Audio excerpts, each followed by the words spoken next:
One tribe, a reminder of a place once lived, where real equality and community existed, free from judgment, free from the system of fear and control, a place where connection can lead to possibilities, and a space where creativity has no restrictions, a path through the unknown, not knowing where one's going to end up, but having the faith of knowing things are going to work out. A realization that the ocean is a thread that connects all the lands and all the tribes of people.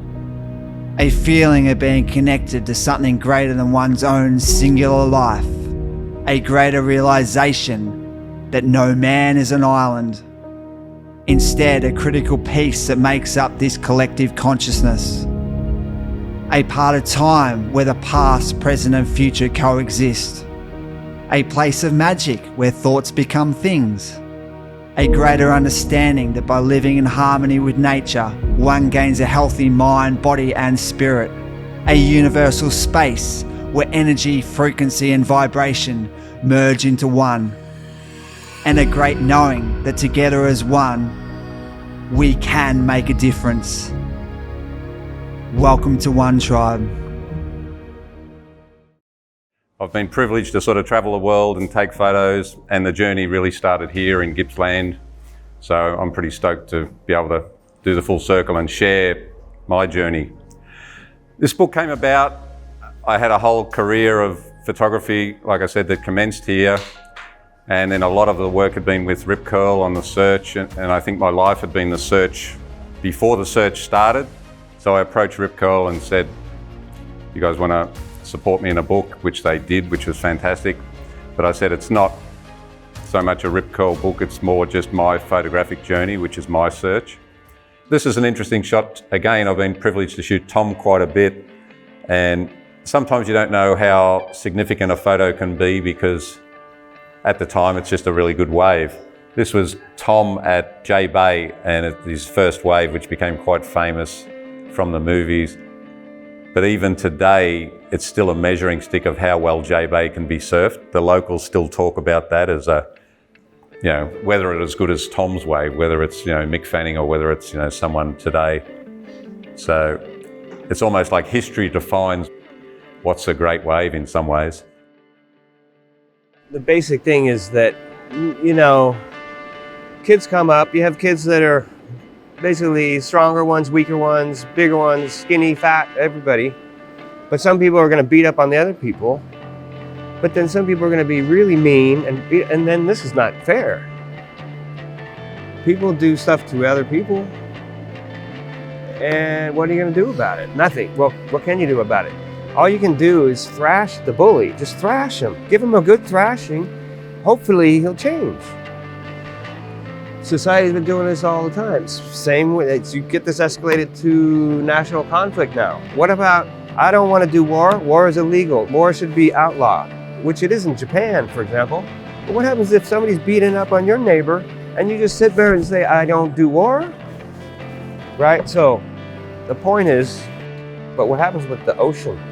The ocean is we're actually in the face of something different than these things. So you don't have to be thrashed by somebody's cousin, because you have to know that there's people of all different sizes and shapes, and you would not recognize who is who when you're walking around, but when you're out in the water and the waves get to where they have this consequences to them, it changes. Now this big mouth kid, he's gonna be sort of tuned in to what the real story is.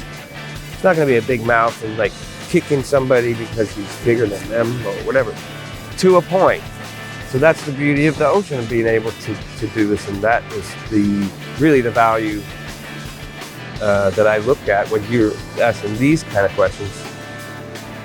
That's it. We hope the same thing. We see these big burly dudes that are sort of able to defend their turf on the Hawaiian Islands, but guess what? I'm uncle. I'm not like Howley boy. So they treat me uncle. They say they have respect. They have respect, and I think it has a lot to do with the aloha thing, but it also has to do with the ocean, right?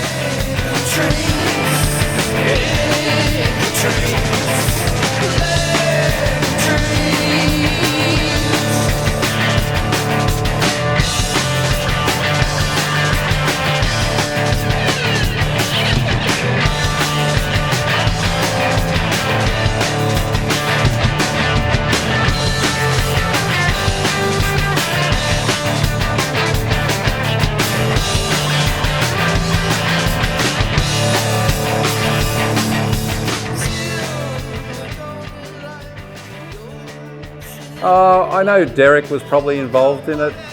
I think it was definitely, I think Gary Green and those trips that I had with Brock were the search without even saying it was a search. It was just like going surfing, a road trip. But they definitely conceptualised it and then sort of marketed it as a theme. I don't know. I believe they're probably going to have some sort of book come out very shortly. So it'll be interesting reading to see who claims what. I definitely don't claim the search. I just like going on it. I think Derek puts his hand up for it, and it very well may be actually. Because then he selected guys like Frankie Oberholzer and that to complement Tom Curren and on those sort of trips. The concept of what I do without fins, which I call far field free friction. The far field being a theoretical physics construct dealing with what happens when the point of infinity is reached, everything in chaos, and then it goes perfectly into tune, as well as losing friction on a high bank of a wave. Now, when I undertook the mission without fins, I was pretty confident that not many people would want to chase this train because it was really subtle. It was stripping it all back to working off the one note. Instead of rock and roll, you're now working off jazz. And when it came down to it, the subtlety involved was so far removed of where surfing's at today, which is basically hammer and tong, that it took a peculiar mindset in order to respect what was going on. After 13 years, there's still only a handful of people around the world who really know what's going on in terms of that gig. I think that's fantastic, not taking anything away from the state-of-the-art mainstream. But actually, ever since the late 70s, when surfers started bringing their designs more on par with each other, felt at a loss. I wanted to break away. But in a kind of altruistic sense, every time I ride a wave, I'm at least attempting to pay homage to the Hawaiians of the 1930s.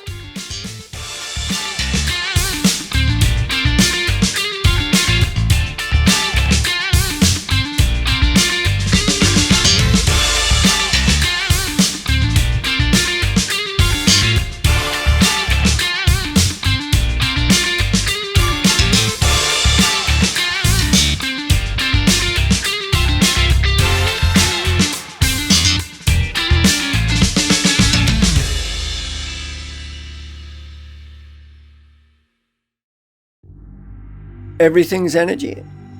Is everything energy? My friend Dale Egan has always maintained that we're but specks of cosmic dust, being blown by the energy throughout the cosmos. So there's that angle of it. But as I said before, energy is a wave, so I concur. That energy is the key. But there's the rhythm of waves. A distorted wave does not make sense to a good life for any creature on the planet. Connectivity with waves, energy, it produces an effect that is still beyond any academic. The attraction around the corner that you can't yet see. Strange things happen the more in tune you become. You may not even realize you're in tune, but someone else is on that wavelength. It's just surprising the way a day can unfold when one connection happens, and pretty soon that's not even a jigsaw puzzle. It's just a perfect plate of... It's a sculpture. And you finish the day, perhaps without anything major having happened in that day. But it's been so smoothly constructed. You can rest easy. Yeah, synchronicity, serendipity. However, that doesn't particularly nail down why it's happening. And I would say that harmony is what produces the serendipity, synchronicity. But again, with harmony, you're talking about waves. Well, a wave is a vibration. That's a series of particles that start rolling and gathering. And the force of a period is determined by the depth of the water it's coming from, gauging how much this now rolling boulder that becomes a rolling mountain is projecting forth. But the same on all levels. I think our actions are always going to be called into play at some stage in our own little environment and sometimes on a greater scale. And it can be political or whatever when we're a bit apathetic about taking a role in politics because we don't like any of the politicians, and then we start to have a whinge when our environment's falling apart, or we're locking up refugees in a place, or mining companies are drilling for oil in the Great Australian Bight, Because we've been pathetic at sort of selecting the right people to represent us, we've got to, take a little more care in every facet of our life. I think it's sort of, our own responsibility to do that. Yep. Blighty Farm. Yep.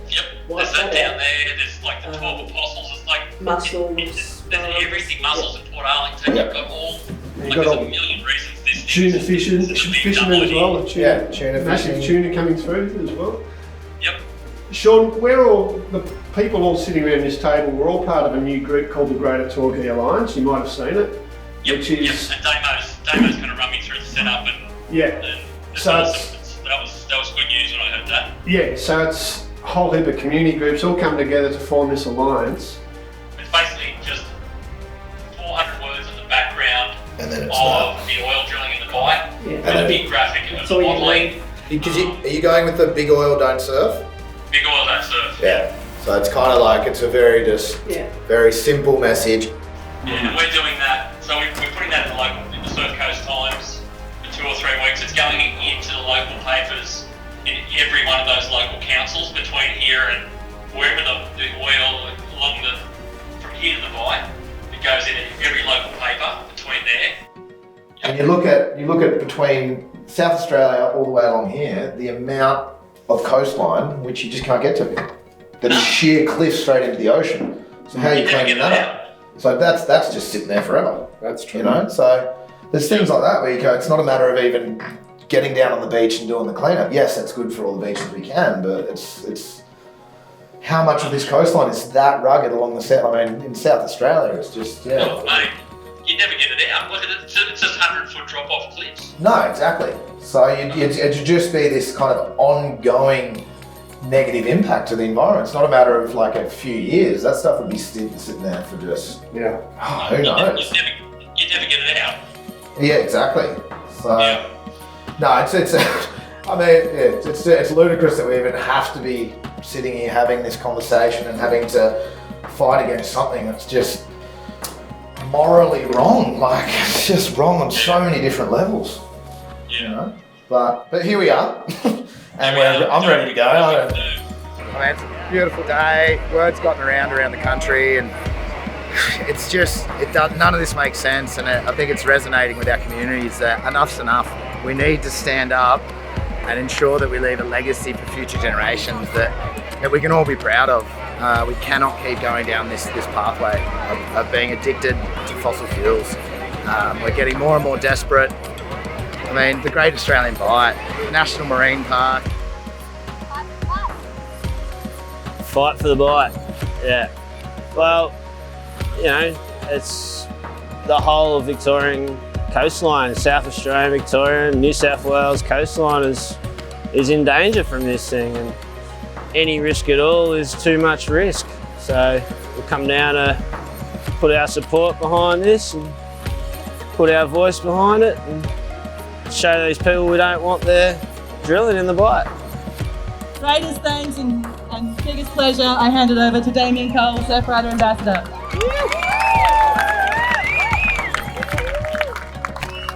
Hello. Wow, look at all you gorgeous people. Now, listen, before I do continue or go any further, I just want to pay my respects and acknowledge that we are here on Wadawurrung land, the Wadawurrung community of the Kulin Nation. When in 2019, we are so addicted to fossil fuels. We have a societal addiction to fossil fuels. And I acknowledge it. Yep, I do too. I have surfboards. I drive a car. Absolutely. And every one of you here does too. But I'm not here to pass blame.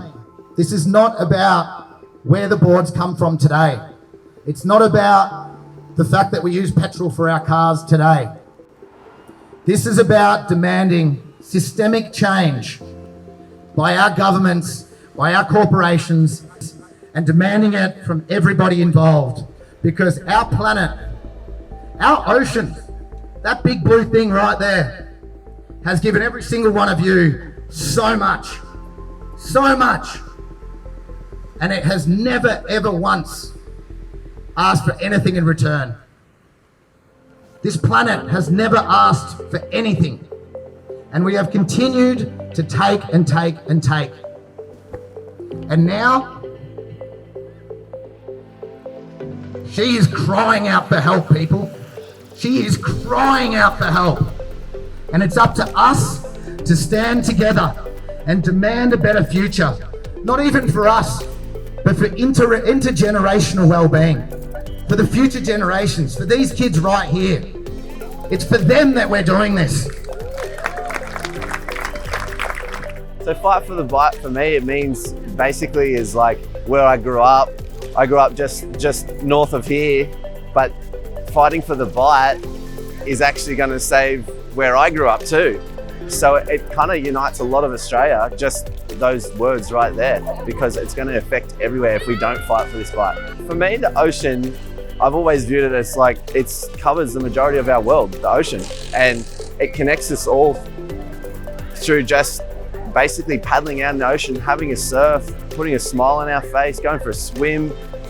I feel like so many people know about it and experience it every day, that when something threatens that as much as this oil company has, I think it's just brought everyone together. Fight for the Bight, I think it's just something that everyone can kind of get behind, you know, they're something to believe in for this country specifically. I think taking the right stance when it comes to that kind of thing environmentally is hugely important. The next generation of kids, you know, I think it's good for them to just understand it and really be able to see what kind of damage we can do if we go ahead with these, you know, kind of antiquated methods of finding oil. I think it's amazing to see the local community come down today. I'm sure it's probably a mix of a lot of people that have come into town for Easter weekend and maybe on holidays, but then also the local people that live here, and it's great to see a lot of people turn out. Unfortunately, I was away for the one that was at home when I was at home, and so I missed out, but got my kids with me. It's great to be able to bring them down. You know, the immediate impact is not just in the Bight. Like, it's gonna, if something bad, catastrophic was to happen, it would spread around, you know, a huge part of our coastline. It's super damaging for the environment, and a lot of people are aware of that. And you know, I think social media and the cause is kind of spread far and wide, and people are really buying into it. I think today was pretty powerful in terms of like how many people, to see the numbers in the ocean paddling out and here on land supporting just for the Bight in itself. It was really powerful and could spark lots of different ways and different things to stand up for the planet in itself as well.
Woo!